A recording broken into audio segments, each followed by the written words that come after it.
మంత్రులు సహకరిస్తలేరు. ఎవరు అడుగుతున్నారు ఈ మాట? ఎవరు అంటున్నారు ఈ మాట? మొరబెట్టుకుంటున్న ఎమ్మెల్యేలు. తెలంగాణ మంత్రులట ఎమ్మెల్యేలకి సహకరిస్తలేరట. ప్రతిరోజు పీసీసీకి ఫిర్యాదు చేస్తారట. ముఖ్యమంత్రికి వివరించాలి అని కొందరి ప్లాన్. నియోజకవర్గాలకు మొండి చెయ్యి. నిధులు రిలీజ్ చేయడంలో కూడా జాప్యమే. చెప్పిన పనులను పక్కన పెడుతున్నారని అసంతృప్తి. విషయం ఏమైపోయిందంటే అసలు ఎమ్మెల్యేల మాట ఏ ఒక్క అధికారి వింటలేడట.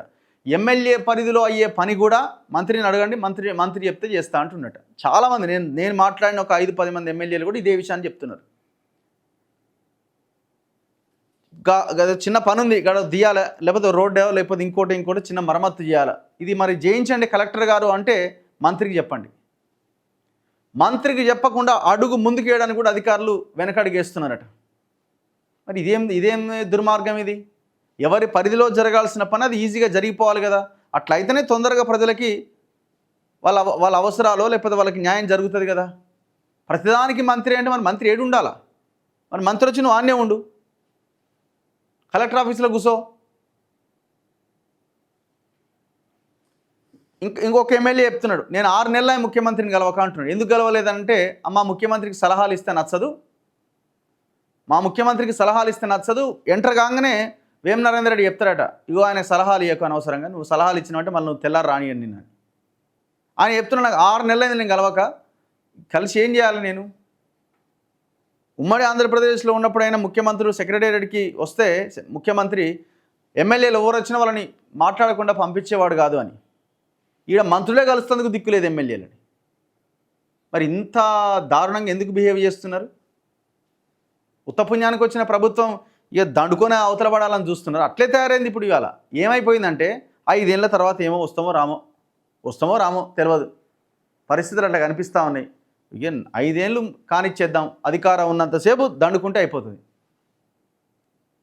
పార్టీ ఎక్కడ పోతేంది, ప్రజలు ఎక్కడ పోతేంది, మనకేం సంబంధం?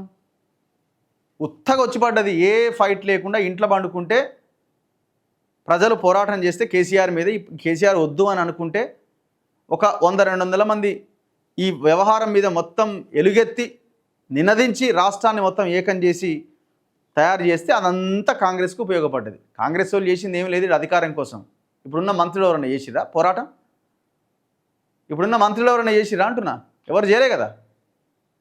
పోనీ ఎమ్మెల్యేలు చేసిరా? మెజారిటీ ఎమ్మెల్యేల గురించి మాట్లాడుతున్నాను నేను. కొంతమంది ఒకరిద్దరు గట్టిగానే ఫైట్ చేసి ఉండొచ్చేమో ఆయా ఆ ఎమ్మెల్యే నియోజకవర్గాల పరిధిలో. ఇక మీరు ఎమ్మెల్యేలనే కలవకపోతే ఇంకెవరిని కలుస్తారండి? ఎమ్మెల్యేల సమస్యలే తీర్చకపోతే ఇంకెవరి సమస్యలు తీరుస్తారు? ఇక సిఎల్పి మీటింగ్ తర్వాత ఎమ్మెల్యేలు తమ అసంతృప్తిని వ్యక్తపరుస్తున్నారు. నియోజకవర్గాల అభివృద్ధికి ఆశించిన స్థాయిలో మంత్రులు చొరవ తీసుకోవట్లేదని చెబుతున్నారు. నిధులు కేటాయించాలని తాము ఎన్నిసార్లు ప్రపోజల్స్ పెట్టినా పెద్దగా పట్టించుకోవట్లేదని వివరిస్తున్నారు. ఇదే విషయాన్ని పీసీసీకి కూడా చెప్పినట్లు గాంధీ భవన్ వర్గాలు తెలిపాయి.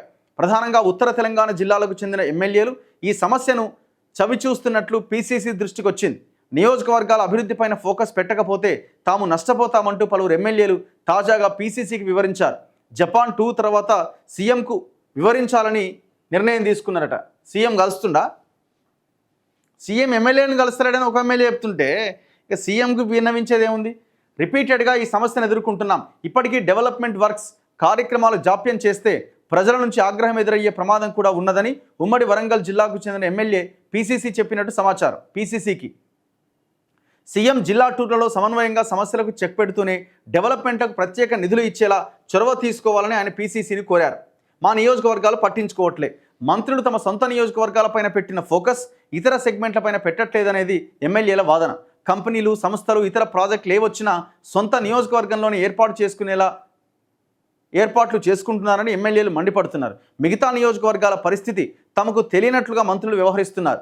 ఏడాదిన్నర నుంచి తాము చేయాలనుకుంటున్న వర్క్స్ కానీ నియోజకవర్గాల్లో డెవలప్మెంట్ వంటి వాటిల్లో నిర్లక్ష్యం ఉన్నదని ఆవేదన వ్యక్తం చేస్తున్నారు. అధికారులను అడిగినా మంత్రి నుంచి ఆదేశాలు లేవని దాటవేస్తున్నారని మరో ఎమ్మెల్యే చెప్పారు. దీంతో చేసేదేమీ లేక మంత్రుల కార్యాలయాలు, క్యాంప్ ఆఫీసులు, సచివాలయం చుట్టూ తిరగాల్సి వస్తోంది.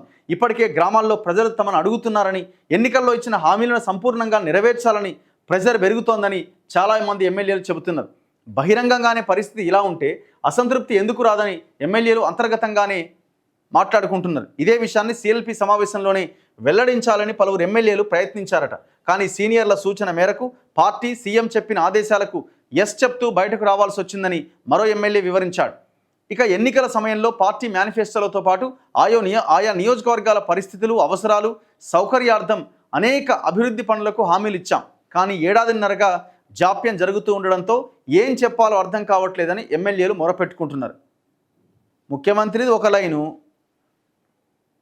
బట్టి విక్రమార్కది ఇంకొక లైను, పొంగులేటిది ఇంకొక లైను, ఉత్తమ్ కుమార్ రెడ్డిది ఇంకొక లైను, వెంకటరెడ్డిది ఇంకొక లైను.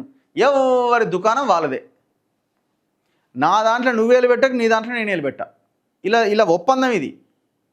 ఇలా సిండికేట్ రాజకీయం ఏంటంటే నా జోలికి నువ్వు రాకు, నా దాంట్లో నువ్వేలు పెట్టు, నీ దాంట్లో నేను వేలు పెట్టా, బస్ అంతే.